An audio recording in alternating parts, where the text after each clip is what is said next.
रमजानच्या पवित्र महिन्यानिमित्त थोरला मंगळवाडा तालीमचे आधारस्तंभ अमोल बापू शिंदे व कुशल संघटक संकेत भाऊ पिसे यांच्या वतीने रोजा इफ्तार कार्यक्रमाचं आयोजन करण्यात आलं होतं। थोरला मंगळवाडा तालीम परिसरामध्ये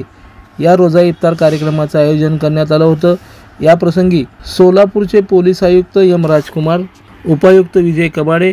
ज्येष्ठ पत्रकार एजाज हुसेन मुजावर, तौफिक हत्तुरे, चेतन नरोटे, जुबेर कुरेशी, सुधीर खरटमल, रियाजभाई हुंडेकरी, समीरभाई शेख, मतीन बागवान, दास काका शेळके, इम्तियाज कमिश्नर, शेरूभाई शेख, राजू हुंडेकरी, तौसिफ सौदागर, आरिफभाई शेख, इसाक पुलारी, इब्राहिम शेख, सोहेल कुरेशी, राजासाब शेख, राजू कुरेशी, सोहेल शेख, मोहसिन खान, आयाज दिना, गफूर दादा शेख, संजय सरोदे, प्रशांत बाबर, राजकुमार शिंदे, प्रभाकर गायकवाड, अल्फरान आबादी राजे, शशिकांत शिंदे, प्रकाश अवस्थी, मुकरी सालार, सतीश भोसले, समीर लोंडे, बाबा शेख, राम गायकवाड, इम्रान सगरी, ऋषिकेश शिंदे तसंच फारुख शाब्दी यांच्यासह इतर पदाधिकारी मोठ्या संख्येने उपस्थित होते।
लाईक करा, कमेंट करा आणि हो सबस्क्राइब करायला विसरू नका।